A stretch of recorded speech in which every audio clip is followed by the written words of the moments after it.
여러분의 구독과 좋아요, 알람 설정은 저에게 큰 힘이 됩니다. 여러분 안녕하세요.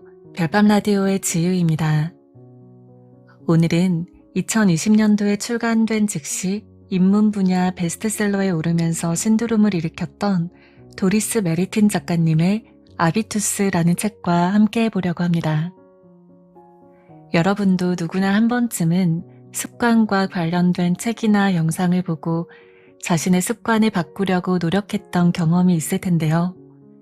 금연이나 금주, 다이어트, 영어 공부, 말투 등등 우리가 바꿔야 할 습관의 목록은 정말로 끝이 없는 것 같습니다.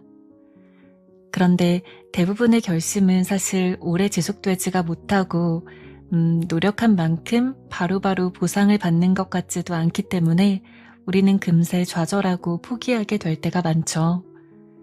정말로 인생을 바꾸려면 습관 하나 바꾸면 된다는데 이 습관을 바꾸는 게 말처럼 쉽지가 않습니다. 자, 바로 이 지점에서 오늘 책의 저자인 도리스 메리틴은 완전히 새로운 솔루션을 책에서 제시하고 있습니다. 그것이 바로 오늘 책의 제목인 아비투스인데요. 아비투스, 조금 생소하게 느껴지는 단어이기도 한데 어떤 뜻일까요? 프랑스의 철학자인 브루디웨가 처음으로 제시한 개념으로 사회문화적인 환경에 의해서 결정되는 제2의 본성을 일컫는다고 합니다. 한마디로 말하면 내가 속한 계층, 내가 만나는 사람, 내가 즐기는 취미, 내가 해내는 모든 과제가 나의 아비투스를 만든다고 해요. 그래서 단순히 습관을 바꾸려는 노력만으로는 결코 원하는 바를 이룰 수가 없다는 이야기입니다. 결국은 습관보다 근본적인 개념으로 볼 수 있는 아비투스를 바꾸어야 우리가 진정으로 원하는 인생을 살 수 있다는 것이죠. 저자는 아비투스는 태어날 때부터 정해진 것이 아니라고 해요. 우리가 나아가야 할 방향을 정확하게 알고 올바르게 노력한다면 아비투스는 얼마든지 바꿀 수 있는 것이라고 합니다. 그리고 이 책에서는 그것을 노력해서 바꿀 수 있는 그 부분을 7개의 조건, 7개의 자본으로 제시하고 있는데요. 심리자본, 문화자본, 지식자본, 경제자본, 신체자본, 그리고 언어자본과 사회자본으로 총 7가지입니다. 오늘은 이 7가지의 자본이 어떻게 우리의 인생에 영향을 미치게 되는지 개괄적인 이야기를 먼저 나눠보고 첫 번째로 소개된 자본인 심리자본에 대해서 조금 더 심도 있게 책 속의 내용을 소개해 드리도록 할게요. 습관보다 강하다고 볼 수 있는 아비투스의 진짜 힘을 깨닫고 나를 조금 더 나은 나로 만들어가는 그 궁극적인 방법들을 배우고 나의 삶을 재구성하기 위해서 우리가 더 노력을 해본다면 결국은 후회하지 않는 인생을 더 만들어갈 수 있지 않을까 싶습니다. 그러다 보면 우리 삶의 모든 영역에서 보다 더 만족하는 인생을 살게 될 거예요. 자, 그럼 지금부터 오늘의 책 이야기 속으로 저와 함께 들어가 보겠습니다. 아비투스가 삶과 기회, 지위를 결정한다. 아비투스는 아우라처럼 인간을 감싸고 있습니다. 협상을 할 때, 데이트할 때, 어린이집을 고를 때, 사업상 접대 자리에 나갈 때, 심지어 마트에서 장을 볼 때에도 드러나는데요. 아비투스는 인생 설계, 명성, 사고방식과 생활방식, 식습관, 말투, 만족감, 신뢰, 사회적 지위, 성숙한 삶을 좌우하는 결정적인 구실을 하게 됩니다. 아비투스란 세상을 사는 방식과 태도를 말합니다. 아비투스는 누구에게나 있습니다. 그러나 아비투스는 일부에게만 평평한 길을 만들어주고 누군가에게는 날개가 되어주기는커녕 날아오는 것 자체를 방해하는데요. 하지만 이런 아비투스는 바꿀 수가 있습니다. 어떻게냐고요? 이 책에서 당신은 그 방법을 알게 될 것입니다. 높은 신분으로 태어난다는 것. 점박이 하이에나는 복합적인 사회에서 생활합니다. 강한 암컷들의 지배 아래 최대 100마리에 이르는 하이에나들이 서열 집단을 구성합니다. 점박이 하이에나의 미래는 태어나는 순간에 결정됩니다. 어미 하이에나가 상류층에 속하면 그 새끼들은 최상의 미래에 대한 전망과 함께 삶을 시작합니다. 독일 생물학자 올리버 해너와 베티나 바흐터가 탄자니아에서 이걸 연구했습니다. 응고롱고로 분화구 지역을 수년간 관찰한 끝에 다음과 같은 사실을 알게 되었습니다. 서열이 높은 암컷의 새끼들은 태어날 때부터 생존에 매우 유리하다. 왕자와 공주로 태어난 새끼들은 어미의 살뜰한 보호 속에서 성장합니다. 서열이 높은 암컷들은 직접 사냥하지 않고 서열이 낮은 암컷에게 사냥을 시켜 필요한 것들을 얻습니다.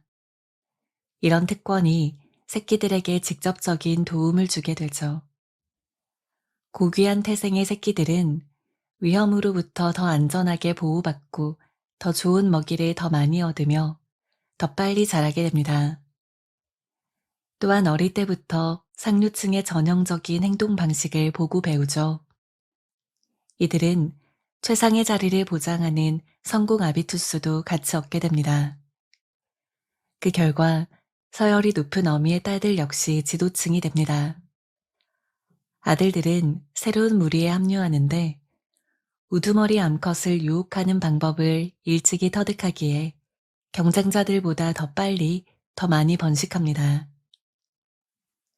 어린 하이에나의 지위는 사회적으로 상속됩니다.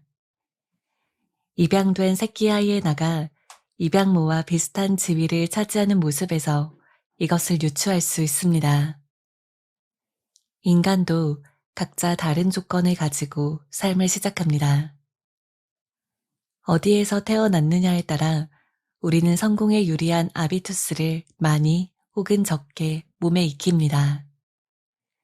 행동 방식과 생활 방식, 지위와 언어, 자원, 성공 기회, 삶에 대한 기대에서 추진력을 얻느냐, 제동이 걸리느냐는 아비투스에 달렸습니다. 불공평한 현실부터 인정하기. 내가 고등학생 무렵 교환학생으로 프랑스에 갔을 때 처음으로 아비투스의 차이를 경험했습니다. 나는 서민 아파트에 사는 한 가정에 홈스테이로 배정되었습니다. 그 집의 부모는 주 야간 교대 근무로 일을 했고 저녁 식사로 통조림 라비올리를 먹었으며 그 집의 주방에는 늘 바퀴벌레가 기어다녔습니다. 나는 그곳에서 이틀도 견딜 수가 없었습니다. 하지만 인솔교사는 나 몰라라 하는 데다 핸드폰과 메신저도 없던 시절이라 부모님에게 도움을 청할 수도 없었습니다.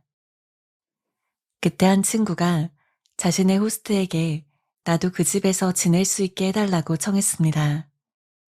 동화처럼 하루아침에 나는 한 사업가의 집에서 지내게 되었습니다.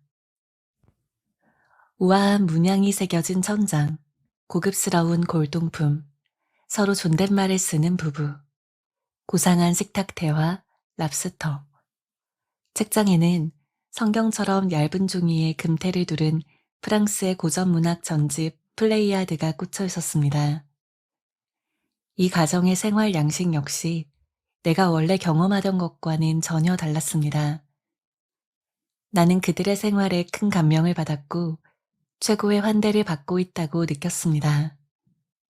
하지만 내가 아무리 애를 쓰고 수학과 프랑스어를 잘하더라도 여기가 나의 세계라는 느낌은 받을 수가 없었습니다. 파리에서 지낸 몇 주는 내가 꿈꾸는 좋은 삶의 표본이 되었습니다. 지금까지는 없었던 열망이 자라났죠. 그 이후로 나는 근본적으로 다른 두 환경의 생활 방식을 구분할 수 있게 되었습니다.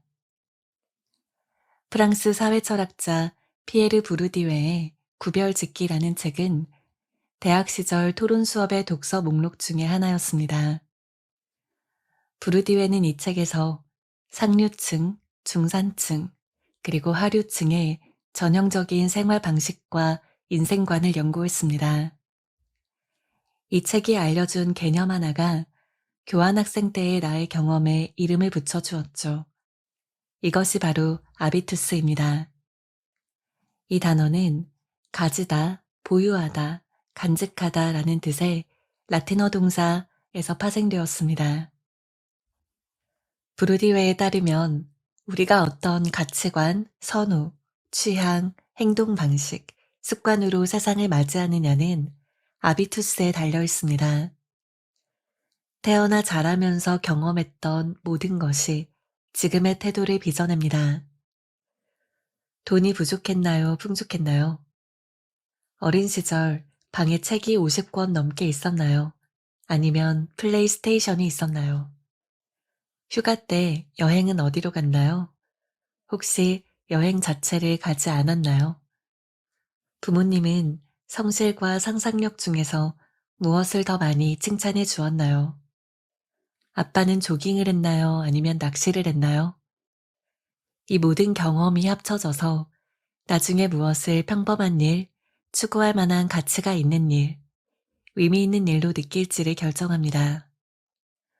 우리가 내리는 모든 결정은 우리가 어떠한 사회적 관계 안에서 성장했는지와 관련이 있습니다.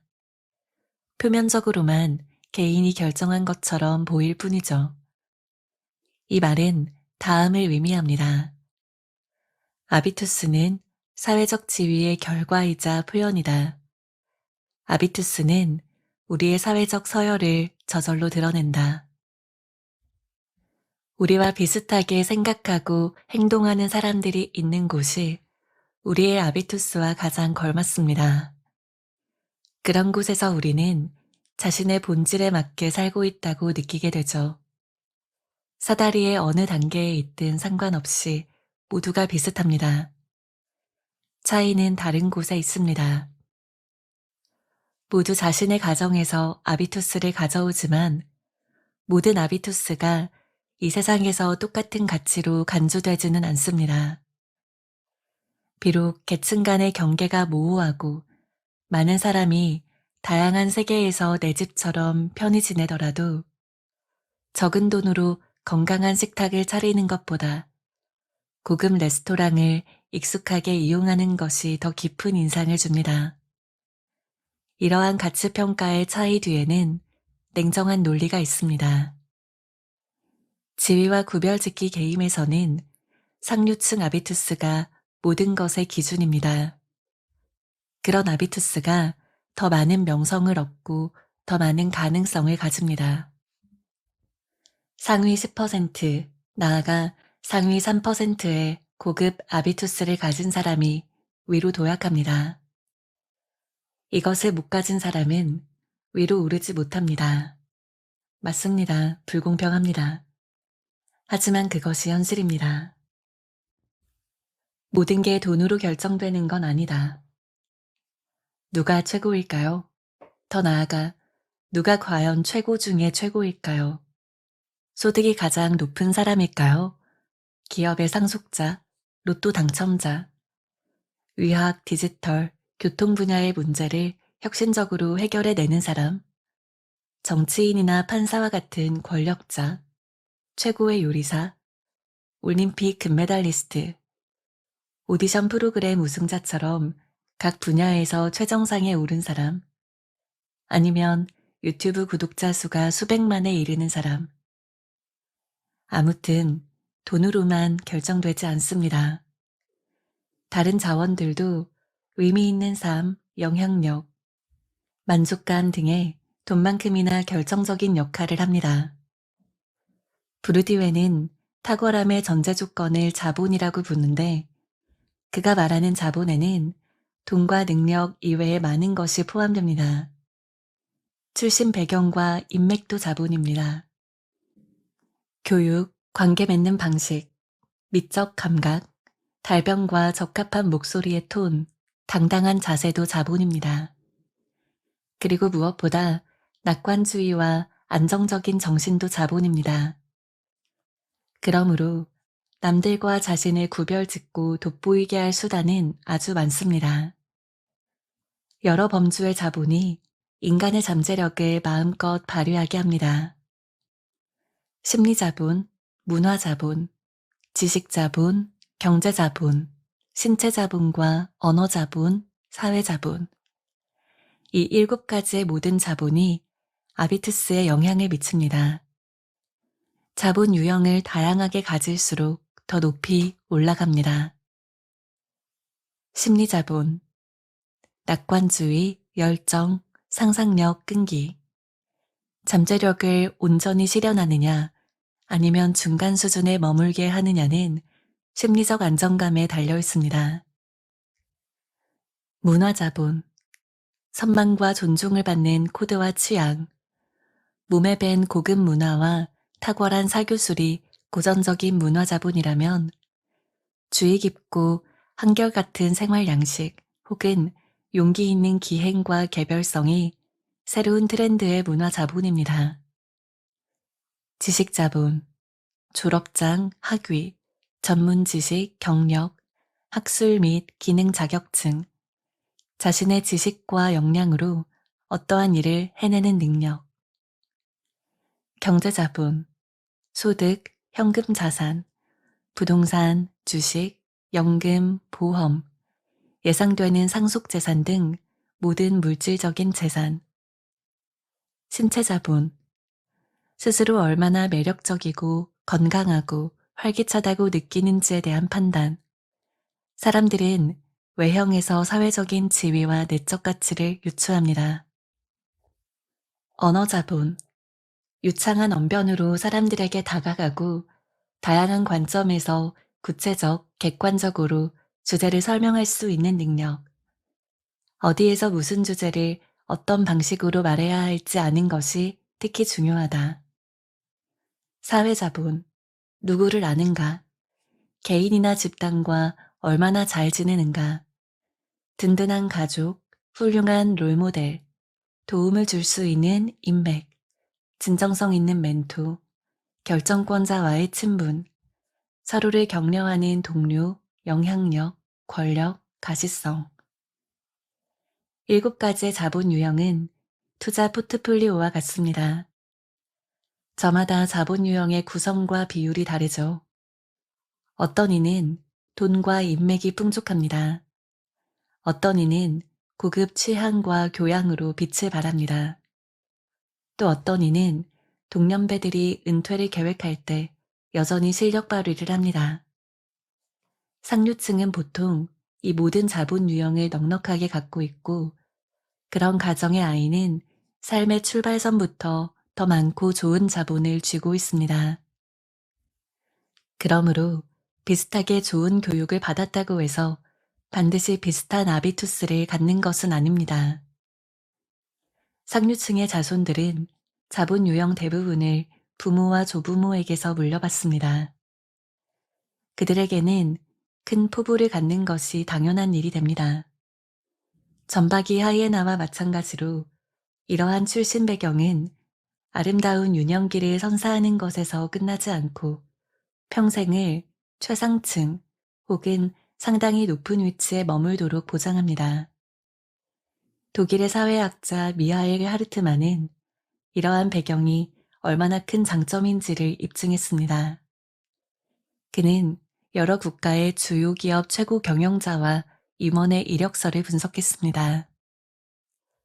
독일의 경우 대부분의 최고 경영자가 상위 4%, 즉 매우 부유한 고소득층, 중산층 혹은 상류층 가정의 출신이다. 부유한 가정 출신이더라도 자기의 힘만으로 경제, 정치, 문화계에서 최고의 자리에 오를 수 있습니다. 그러나 확실한 이점이 있는 것은 사실입니다. 엘리트 채용에서는 유사성 원리가 지배하는데요. 결정권자가 되려면 결정권자와 닮는 것이 가장 좋습니다. 물론 전문성도 중요합니다. WHU 오토 바이스하임 경영대학원의 연구 결과에 따르면 독일의 최고 경영자 중 14%가 노동자 계층 출신이며 전문성이 중요하지 않았더라면 그 자리에 오를 수가 없었을 것입니다. 그렇더라도 능력은 절반의 무기에 불과합니다. 어려서부터 고급 아비투스가 몸에 밴 사람은 평균적으로 2배 더 빨리, 더 쉽게 최고가 됩니다. 도약을 가능하게 만드는 고급 아비투스. 나는 상위 3%를 위해서 이 책을 쓴 것이 아닙니다.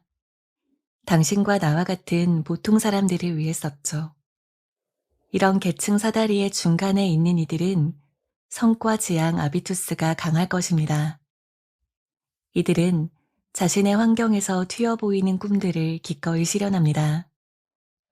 더 큰 계획 앞에서 움츠러들게 하는 장애물을 털어냅니다. 자신이 원하는 집단의 진입로를 찾아냅니다. 경쟁에서 자신을 돋보이게 만듭니다. 이들은 새로운 아비투스를 구축해서 돈이나 능력만으로 안 되는 더 많은 가능성을 발견합니다. 당신에게 필요한 것은 비밀스러운 지식이 아닙니다. 아비투스를 풍성하게 하는 자본 유형은 명확합니다. 상류층으로 태어나지 않아도 고급 아비투스를 성취할 수 있습니다. 이 책을 읽는 동안에 당신은 다음을 이해하게 될 것입니다. 부유한 가정 출신이 남들보다 뛰어난 점은 있다. 그러나 결정적이지는 않다. 무엇이 아비투스를 내적으로 강화하고 성공의 기회 그리고 영향력을 키우는가? 탁월함의 아비투스를 구축하기 위해서 상류층의 숨은 코드를 이용하는 방법. 새로운 사회 계층으로 진입하는 입구를 어떻게 찾을 것인가? 명문대학 학비를 대지는 못하더라도 자녀에게 최적의 출발 조건을 마련해주는 방법. 까다로운 대화 상대나 목표 집단을 같은 눈높이에서 마주하고 접촉하는 방법. 위대한 경력을 쌓기 위해서 노력하든 특별한 재능을 실현하거나 성과를 더 많이 인정받고 싶든 고급 아비투스는 당신의 목표 달성을 도울 것입니다. 그리고 시야를 넓히고 가능성을 높일 것입니다. 당신의 위치를 새롭게 설정할 기회가 왔습니다. 심리자본. 어떻게 생각하고 어디까지 상상하는가? 누군가에 대해서 그 사람은 급이 다르다라고 말할 때 돈과 외모 혹은 출신 배경을 뜻하는 경우는 극히 드뭅니다. 보통 급이란 그 인물의 마음의 크기, 즉 그릇을 가리킵니다. 급은 성격과 태도로 확인됩니다. 예를 들어 불치병에 걸렸음에도 타인에게 관심을 가지고 기쁘게 살아가는 뇌종양 환자. 자신의 어리석은 잘못을 인정하고 자리에서 스스로 물러나는 정치인. 다른 모든 선수가 체념했더라도 마지막까지 최선을 다해서 결국 결승골을 넣는 축구선수. 지금은 그 어느 때보다 출신의 영향을 받지 않고 급이 다른 삶을 살 수 있는 시기입니다. 모두가 자신의 심리 자본을 단련하고 낙관적 사고방식을 발달시키고 자아를 통제하며 역경을 견디는 연습을 할 수 있습니다. 비록 일부 결정권자들은 여전히 용감한 행동의 아비투스가 상류층에서 많이 나타난다고 믿고 있습니다. 하지만 지금은 평범한 사람들이 추격하고 있습니다. 강인한 성격이 좋은 성적보다 더 중요하다는 사실은 최정상 리그에만 적용되는 것이 아닙니다. 늘 같은 곳에 머물지 마라. 오페라, 스마트홈, 현대예술 혹은 비건에 대해서 말하면 그쪽 분야는 잘 모릅니다. 혹은 그런 걸 어디에다 쓰죠? 등의 반응을 자주 접합니다. 이런 반응에 보통의 주위 사람들은 주제를 바꾸거나 자리를 뜹니다. 차이코프스키의 음악에서 아무것도 느끼지 못하고 탈리스커 25년산 위스키를 대수롭지 않게 여기는 건 괜찮습니다. 어차피 모두 다른 영향과 가치관 속에서 성장하고 다른 아비투스를 가지니까요. 하지만 모든 아비투스가 똑같은 가치를 인정받는 건 아닙니다. 모든 아비투스가 최정상으로 도약하기 위한 이상적인 전제 조건은 아닙니다. 그러나 누구나 최정상으로 도약할 수 있습니다. 어떤 아비투스도 돌에 새겨지지 않았습니다. 학습한 것을 끈질기게 고집하지 않는 한, 그리고 늘 하던 대로 하는 것 말고는 아무것도 상상할 수 없는 경우가 아니라면 말입니다. 미국의 심리학자인 캐럴 드웩은 한계를 긋는 태도를 고정 마인드셋이라고 불렀습니다. 이 고정 마인드셋을 가진 사람은 나는 원래 수학을 못해 라고 확신하는 고집스러운 어린아이와 같습니다. 인간은 선천적으로 특정 능력을 타고나며 그 능력은 살면서 거의 변하지 않는다고 믿습니다. 오늘 무엇을 하든 상관없이 내일도 오늘과 똑같은 사람으로 살 거라고 믿는 것이죠. 나는 언어 재능을 타고났고 손재주가 없고 휴가지로는 코르시카 섬이 가장 아름답다고 생각합니다. 이런 보수적인 태도는 모든 계급에 다 있습니다. 고정 마인드셋에는 장점이 있습니다. 심리학자 가나자와 사토시의 연구에 따르면 가정에서 배운 틀을 고집스럽게 유지하는 사람들은 새로운 길을 과감하게 가는 사람들보다 평균적으로 IQ가 약간 낮습니다. 그 대신에 더 만족스럽게 살고 가족과 친구를 더 많이 돌보고 더 많이 법니다. 오스트리아 기자 에리 코키나의 말처럼 모두가 말괄량이 삐삐일 필요는 없습니다. 아니카와 토미도 삐삐만큼 중요하죠. 아니카들이 계속해서 현상 유지를 해주어야 삐삐도 있을 수가 있습니다. 최정상 리그에서는 고정 마인드셋을 가진 사람이 환영받습니다. 전통과 관습이 소유를 보존하는 안전한 길이기 때문입니다. 그러나 우선 위로 올라가야 한다면 상승 기류를 형성하는 성장 마인드셋이 필요합니다. 특히 젊은 세대는 학습, 자기 최적화, 한계 극복을 중요하게 여깁니다.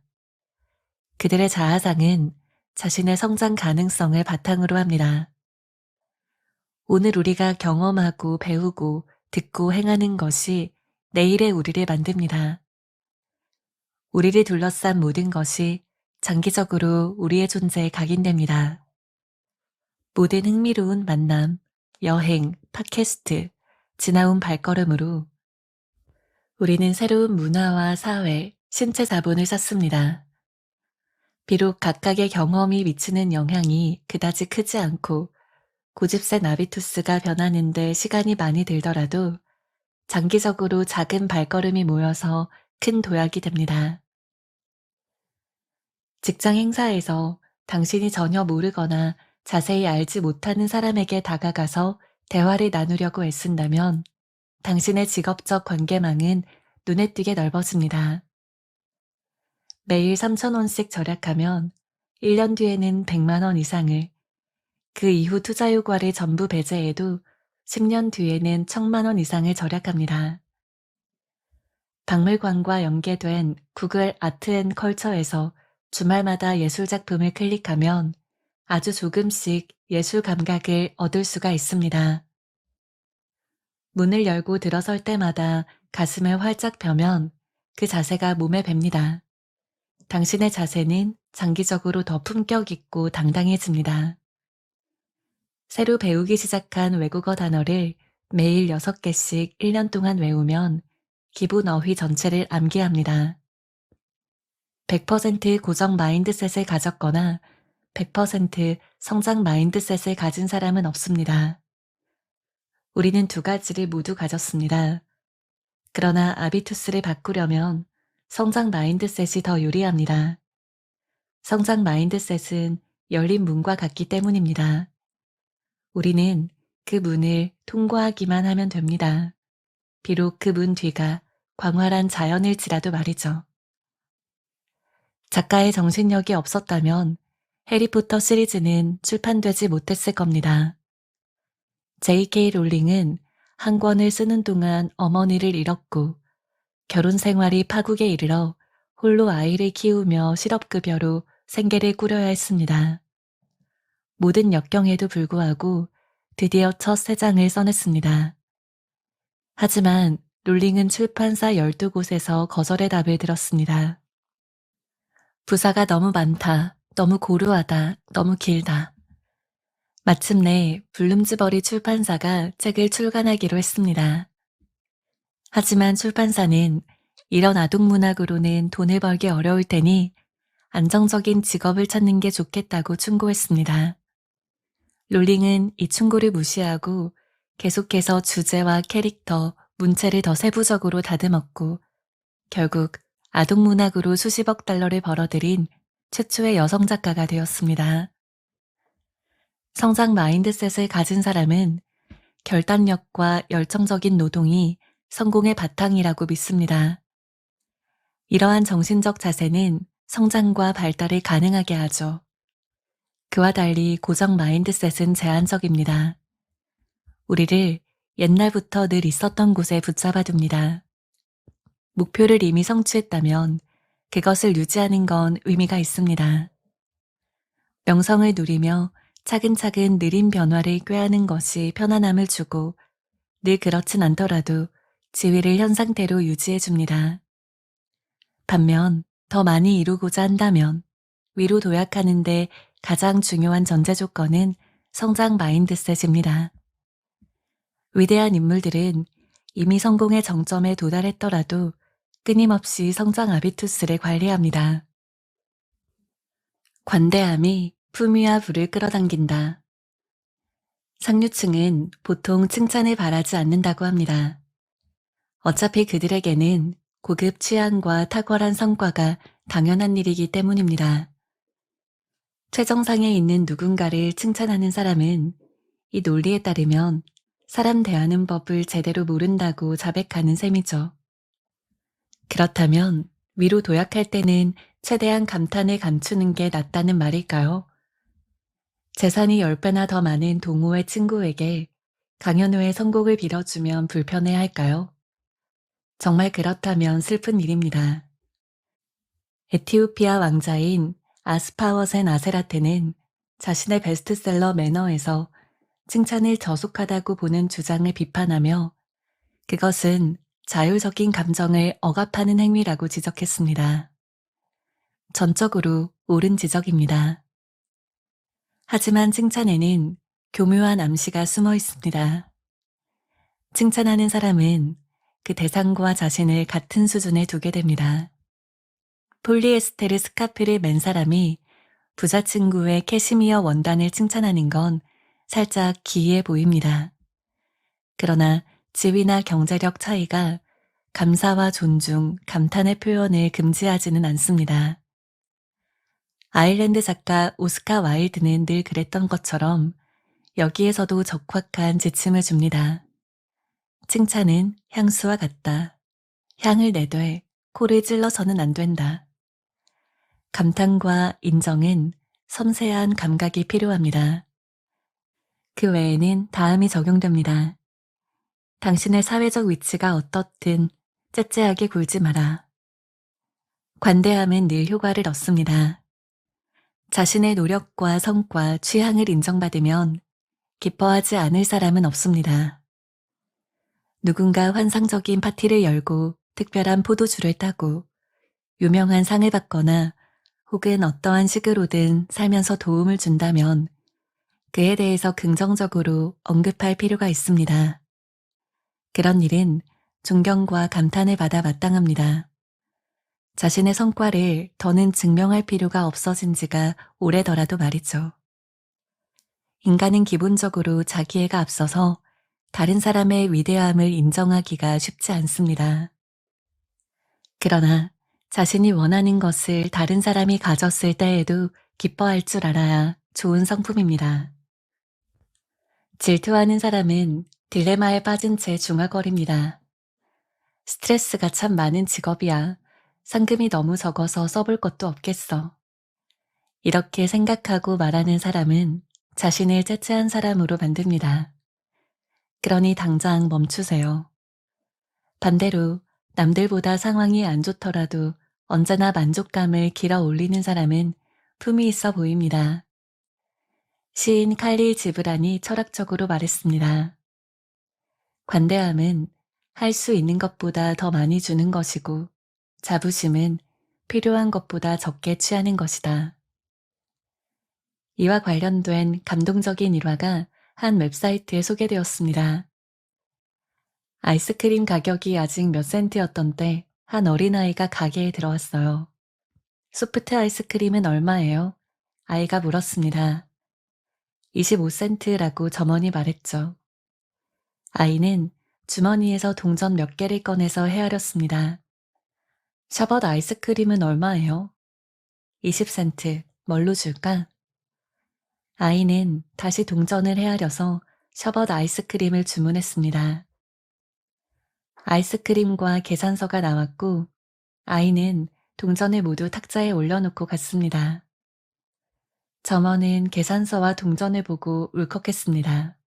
탁자에는 25센트가 놓여 있었어요. 아이는 점원에게 팁을 주기 위해서 소프트 아이스크림을 포기했던 것입니다. 관대함은 누구나 보일 수 있습니다. 관대함에는 여러 면모가 있습니다.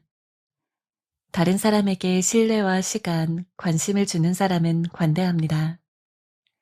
다른 사람이 먼저 빵을 고르게 한 후에 마지막에 남은 빵을 먹는 사람은 관대합니다. 다른 사람의 권리도 존중하는 사람은 관대합니다. 다른 사람의 실수를 아무 일도 일어나지 않은 것처럼 모른 채 해주는 사람은 관대합니다. 다른 사람의 희생으로 이익을 챙길 기회가 있더라도 그것을 이용하지 않는 사람은 관대합니다. 자신의 어리석음을 스스로 용서할 줄 아는 사람은 관대합니다. 역설적으로 들리지만 관대함은 사소함에서 시작됩니다. 프랑크푸르트 레스토랑에서 사업 파트너 3명이 만났습니다. 독일인 2명과 미국인 1명이 식사 중 최고의 골프장, 최근에 있었던 대회 등에 대해서 환담을 나눕니다. 독일인 1명은 올해 핸디캡 20.8타를 달성했고 다른 1명은 비교적 낮은 17.1타입니다. 핸디캡이 얼마냐는 질문에 미국인이 대답합니다. 저는 보기 골퍼에 불과합니다. 핸디캡이 대략 18타라는 뜻입니다. 그러니까 두 독일인보다 살짝 더 잘 치거나 못 칩니다. 이 얘기를 그저 조금 다르게 표현했을 뿐입니다. 두 독일인은 아마추어 골프 실력을 소수점 이하 자리까지 정확하게 말합니다. 미국에서 온 사업 파트너는 모호하게 표현합니다. 설령 학습한 관용구를 그냥 쓴 것에 불과하더라도 오히려 더 자신감이 있어 보이죠. 일반 관용구와 좋은 매너는 아주 훌륭하게 관대함을 연출합니다. 관대함은 강한 정신력으로 충만하고 넉넉한 마음에서 비롯됩니다. 좁은 마음을 넓은 몸짓으로 바꾸는 매일의 연습이 관대한 습관을 만듭니다. 노블레스 오블리주의 이상을 추구하는 아비투스가 점차 형성됩니다. 네, 오늘의 라디오는 여기까지입니다. 도리스 메르틴 작가님은 20년 동안 다양한 계층의 수많은 사람을 만나오셨는데요. 그러면서 부와 성공, 건강과 인맥, 그리고 지식 등등 삶에서 원하는 것들을 모두 다 이루면서 살아가는 엘리트들의 핵심 비밀을 발견하게 됩니다. 그 비밀은 바로 최고의 아비투스를 갖추었다는 것이었어요. 아비투스는 사회문화적 환경에 의해서 결정되는 제2의 본성, 즉 타인과 나를 구별짓는 취향과 습관, 아우라를 전부 일컫는 개념이었죠. 책에서는 인간의 품격을 결정하는 7가지 자본을 제시하면서 우리가 최고의 아비투스를 갖추는 방법에 대해서 이야기하고 있었습니다. 이 아비투스는 사소한 차이로부터 결정된다고 해요. 예를 들어서 딸이 다쳤을 때 태연하게 반응하는 아버지의 태도는 차가운 양육 방식이 아니라 딸의 회복 탄력성을 키워주는 상류층의 아비투스라고 합니다. 아버지의 태연한 그 태도를 통해서 딸은 인생에서 일어나는 모든 시련은 별게 아니며 어떤 상황에서든 비극적이 될 필요가 없다라는 사실을 자연스럽게 배우게 되죠. 이것 외에도 빛나는 금시계라든지 화려한 외제차 이런 것들로 과시하는 대신에 은은한 문화적인 취향으로 품격을 드러내는 태도 또한 성공하는 사람들의 아비투스로 가능한다고 합니다. 그러니까 결국 돈만 있으면 가질 수 있는 것들은 사실 일시적인 지위를 상징하는 것에 불과하고요. 결코 아비투스라는 전체적인 개념으로는 치환될 수 없다고 해요.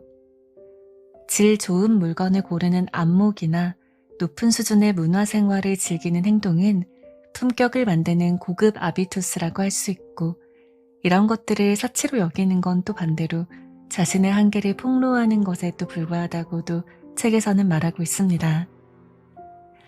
사실 그래서 이 아비투스라는 건 매우 복잡하고 미묘한 개념이라는 생각이 들더라고요. 저자는 이 미묘한 차이들을 책 속에서 아주 날카롭게 간파해서 전달해주고 있어요. 여러분은 어떤 상황에 지금 처해 계신지 모르겠지만 이제 막 무언가를 시작한 사회초년생일 수도 있고, 또 더 높은 곳에서 헤매고 있는 관리자의 자격을 갖추고 계신 분들일 수도 있고, 다 각자 상황은 다르겠지만요. 결국은 품격 있는 아비투스를 갖추는 것은 여러분을 더 단단하게 만들어줘서 지금 속한 곳에서보다 더 높은 곳으로 올라가서 더 빛나게 만들어줄 것이라는 것, 그것은 정말 확실하게 느낄 수 있습니다. 오늘의 책 이야기도 여러분께 큰 도움이 되었기를 바라면서요. 저는 다음 라디오로 여러분께 또 찾아뵙겠습니다. 오늘도 모두 편안하고 달콤한 밤 보내시기를 바랄게요. 잘 자요. 안녕.